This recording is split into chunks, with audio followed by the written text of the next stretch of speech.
9e mag en direct de Marbella pour le match du roller hockey masculin. On suit l'équipe de France pour le match France-Suisse qui devient déjà très important après le match nul France-Espagne hier soir. Ensuite, on ira sur le street en poursuivre les 3 Françaises et les 3 Français qui sont en finale de cette épreuve. Et on terminera ce mag avec la première journée de piste sur le championnat de vitesse, avec notamment l'épreuve du 200 mètres et de l'élimination.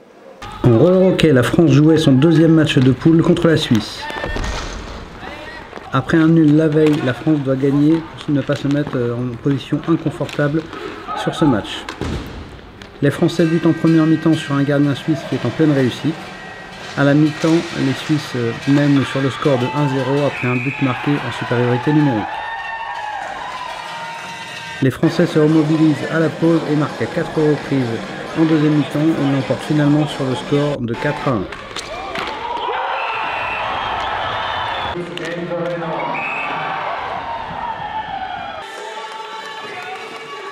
Match difficile encore, on rentre pas dedans du tout.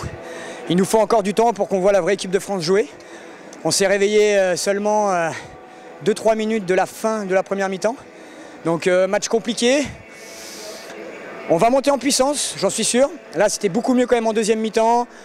On a fait notre système de jeu, on a été beaucoup plus agressif dans les duels, dans les face-offs, dans les engagements. Donc c'est une bonne fin de match. Direction le Palais Saint-Jordi pour suivre maintenant le street. Amandine chute et se blesse au genou pour terminer finalement 8e. Lisa Marie se place 4e juste derrière Manon Derrien qui finit avec une belle médaille de bronze pour le collectif France.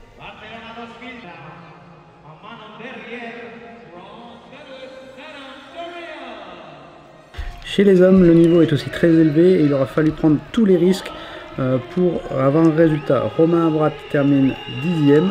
Jérémy Melik bombarde sur l'air de street et prend une belle 3e place, alors que Nicolas Servi prend l'argent après un run avec une prise de risque maximale.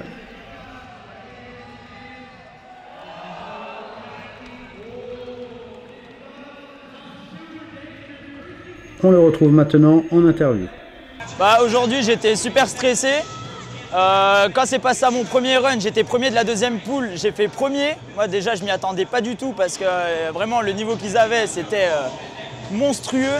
Et bon, un grain de joie en étant premier, j'ai stressé tout le long, j'ai essayé de faire limite mieux à mon deuxième run pour conserver vraiment cette première place.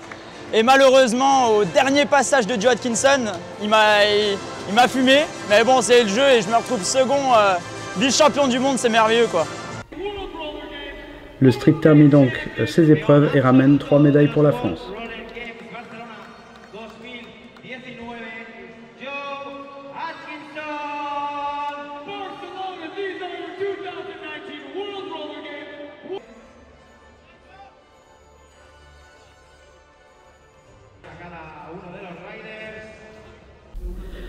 Du côté de la course, on démarrait les épreuves avec le 200 mètres duel.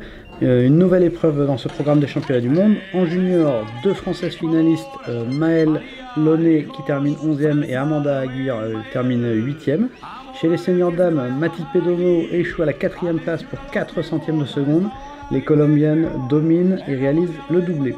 Chez les hommes, en senior, Valentin Thibault blessé et non partant pour cette finale, alors que Gwenda Lepivert termine à la 6e place. Sur les distances de fond, Martin Belloir termine avec une 9e place en junior, alors que la course des seniors a été interrompue pour raison météo. Beaucoup de pluie en cette fin d'après-midi. Les épreuves seront donc décalées au 10 juillet.